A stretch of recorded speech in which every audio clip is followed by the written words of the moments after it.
जय हिंद दोस्तों, मैं सुधांशु कुमार स्वागत करता हूँ आपका यू लर्न क्लास 10th में। और आज की इस वीडियो में हम प्रश्नावली 9.1 के जितने भी उदाहरण हैं, मतलब जो आपका चैप्टर है 9, ठीक है। तो चैप्टर 9 के जितने भी कॉन्सेप्ट्स हैं कि क्षैतिज स्तर क्या होता है, दृष्टि रेखा क्या होती है, उन्नयन कोण क्या होता है और अवनमन कोण क्या होता है, ठीक है। ये सारी चीज़ें हम प्रीवियस वीडियो में डिस्कस कर चुके हैं, ठीक है। तो आप पहले उस वीडियो को देख के आइए ताकि आपका इस चैप्टर का कंसेप्ट क्लियर हो सके।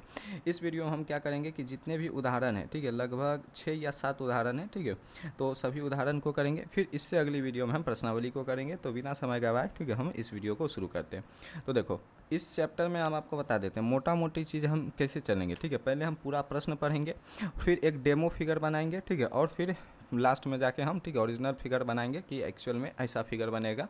एक डेमो फिगर बनाएंगे आपको समझाने के लिए। इस चैप्टर में जो पूरा खेल होगा, पूरा का पूरा खेल जो होगा वो फिगर बनाने का होगा, ठीक है। जिसने सही से फिगर बना लिया उसके बाद कुछ बचता ही नहीं है सवाल में।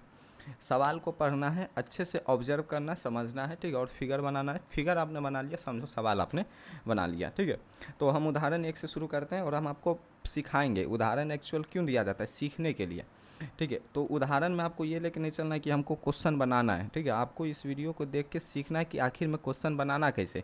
फिर जब हम प्रश्नावली आएंगे तो वहाँ पर आपको सवाल बनाना है, ठीक है। तो इस वीडियो में आपको सीखना है कि आखिर हाइट एंड डिस्टेंस, जिसको त्रिकोणमिति के कुछ अनुप्रयोग कहते हैं, उसमें किस किस टाइप के सवाल आते हैं और सवाल को आखिर अप्रोच कैसे करना रहता है, सीखना कैसे है और सॉल्व कैसे करना है। तो उदाहरण एक से हम इस वीडियो को शुरू करते हैं। उदाहरण में एक में क्या कर रहा है कि धरती पर एक मीनार, ठीक है। तो ये जो स्क्रीन है, मान लो ये धरती है, तो एक मीनार कैसी होगी, मीनार हमेशा सीधी खड़ी होती है, सोई हुई तो मीनार आज तक नहीं होती है। तो धरती पे एक मीनार, यहाँ पर देखो कह भी दिया ऊर्ध्वाधर खड़ी है, ठीक है, यानी कि इस तरीके से एक मीनार खड़ी है। यहाँ पर ध्यान दो, ठीक है। हम जो बोलेंगे वो आप लिख लेना कि मान लेना कि ए भी कोई मीनार है, ठीक है। ये चीज़ हम लिखेंगे नहीं तो आप बोर हो जाओगे अगर हम लिखने लगे, ठीक है। हम बोलेंगे आप लिख लेना, ठीक है। ये कोई बड़ी चीज़ नहीं है, सॉल्व कैसे होता है ये ध्यान देना बड़ी चीज़ है। तो मान लेते हैं ए भी कोई मीनार है, ठीक है, ऊर्ध्वाधर खड़ी है। अब धरती के एक बिंदु से, जब भी बोले धरती के एक बिंदु, तो हमेशा मीनार के पाद बिंदु के सामने एक बिंदु ले लेना। मान लो ये सी बिंदु है, ठीक है। धरती के एक बिंदु से जो मीनार के पाद बिंदु से 15 मीटर की दूरी पर है या दूर है, तो ये है मीनार का पाद बिंदु। ए भी हम एक मीनार लिए थे, ठीक है, पेन ही ले लेते, पेन से अच्छा। ए भी हम कोई एक मीनार ले लिए थे, ठीक है। और धरती पर एक बिंदु है, ठीक है, जो मीनार के पाद बिंदु से 15 मीटर दूर है, ठीक है। तो मीनार का पाद बिंदु ये ए है, ठीक है। और यहाँ से 15 मीटर की दूरी पर, ठीक है, तो यहाँ से 15 मीटर एक सीधा रेखा ले लिए। मान लो ये 15 मीटर का डिस्टेंस था।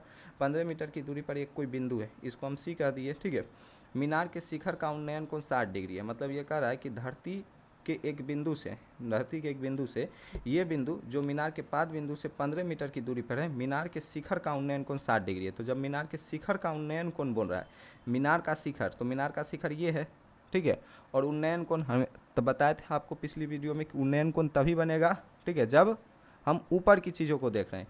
यानी ये जो बिंदु है ये इस शिखर बिंदु को देख रहा है, ठीक है। तो जब शिखर बिंदु को देख रहा है तो इस तरीके से दृष्टि रेखा बनेगी। इस बिंदु के लिए क्षैतिज रेखा का काम ये करेगा। किसी बिंदु से जो सीधी रेखा चल जाएगी वो क्षैतिज रेखा है। तो इस बिंदु से ये सीधी रेखा गई क्षैतिज रेखा है। शिखर को देख रहा है तो शिखर से 60 दृष्टि रेखा, और ये बना उन्नयन कोण कितने डिग्री का, 60 डिग्री का। ये था ओवरऑल आपका फिगर, ठीक है। यहाँ से शिखर के साथ जो है ये उन्नयन कोण बना रहा है 60 डिग्री का। मीनार की ऊंचाई ज्ञात कीजिए, यानी ये जो ए बी है इसका मान ज्ञात करना है। इस प्रकार के प्रश्न में हम अप्रोच कैसे करेंगे कि हमको एक एंगल मिल गया 60 डिग्री, ठीक है।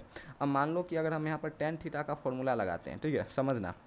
हमको ये मालूम है अगर ये 60 डिग्री है तो इसके सामने की भुजा ये किसका काम करेगा, लंब का, ठीक है। ये लंब का काम करेगा, ठीक है, ये आधार का काम करेगा और ये कर्ण का काम करेगा। लंब और कर्ण, ठीक है। तो ऐसा त्रिकोणमितीय अनुपात सोचो जिसमें लंब और कर्ण का उपयोग होता हो। तो सोचेगो तो पता चलेगा टेन थीटा। कॉट थीटा भी ले सकते हो, टेन थीटा ही ले लो, आज ज़्यादा आसान रहेगा। और angle tan theta, ten 60 degree, मतलब टेन के लिए 0, 30, 45 का मान जो होता है बच्चों को याद भी रहता है, ठीक है। तो टेन थीटा ले लेना। तो टेन थीटा जब इस फिगर में लोगे, ठीक है, तो टेन थीटा क्या लिख सकते हो, पहले टेन थीटा फॉर्मूला क्या होता है, लंब बटा आधार। और थीटा की जगह हम कितना ले रहे हैं, 60 डिग्री, तो यहाँ लिख देंगे टेन 60 डिग्री। अब फिर टेन 60 डिग्री के लिए लंब कौन सी भुजा होगी, ए बी भुजा लंब होगी, तो लंब की जगह ए बी, और ये आधार कितना होगा 15। टेन 60 डिग्री का मान कितना होता है, √3, ठीक है, और ए बी बटा 15। हाँ, आपको मान भी याद होना चाहिए, ठीक है, और ज़्यादा नहीं, 0, 30 और 45 डिग्री का मान आप याद कर लेना। अगर यहाँ से ए बी का मान ज्ञात करना हो तो क्रॉस मल्टीप्लाई करेंगे, ठीक है। तो ये 15 इस रूट से गुना हो जाएगा, तो ए बी बराबर क्या आ जाएगा, 15√3, कितना मीटर, ठीक है। ये हो गया आपका किसका, मीनार का ऊंचाई, ठीक है। इस फिगर को आप अच्छे से क्या करो, ठीक है, इसको हम इरेज कर देते हैं और इसको थोड़ा अच्छे से बना लो, ठीक है। मान लो कि ये भी कोई मीनार है, ठीक है, और एक बिंदु है सी, ठीक है, जो कि 15 मीटर की दूरी पर है पाद बिंदु से, और ये बिंदु शिखर के साथ 60 डिग्री का कोण बना रहा है। तो हमें ए बी का मान ज्ञात करना था, जो कि आ गया 15√3। तो इस तरीके से आपको सवाल बनाना है, ठीक है। अभी ये मत देखना कि सर ये क्या किए, सीखो अभी, ठीक है। ये पहला सवाल था, ठीक है। आई होप आप इसको समझे होंगे कि करना क्या होता है, ठीक है। एक एंगल दे दिया होगा, मान लो मुझे ये भुजा दिया हुआ था और मुझे ये निकालना होता तो ये, तो हम पहले आइडेंटिफाई करेंगे कि कौन कौन सी भुजा है। जैसे ये 60 डिग्री, तो इसके सामने की भुजा ये लंब है, ठीक है, ये आधार है और ये कर्ण है। तो आधार दिया हुआ है, कर्ण निकालना है, तो आधार और कर्ण का अनुपात किस त्रिकोणमितीय अनुपात में आएगा? तो बोलेंगे भैया cos थीटा में आएगा। तो यहाँ पर हम cos 60 डिग्री निकालते, ये आधार लेते, ये कर्ण लेते, आधार मालूम ही था, cos 60 डिग्री का मान मालूम ही था, कर्ण निकल जाता। तो जो दो भुजा के बीच संबंध दिया होगा उससे रिलेटेड त्रिकोणमितीय अनुपात लगाएंगे और सवाल को सॉल्व कर देंगे, बस बन जाएगा, ठीक है। सारा खेल इसमें फिगर का रहता है, तो फिगर बनाने पे अच्छे से ध्यान देना। ये आपका पहला प्रश्न था,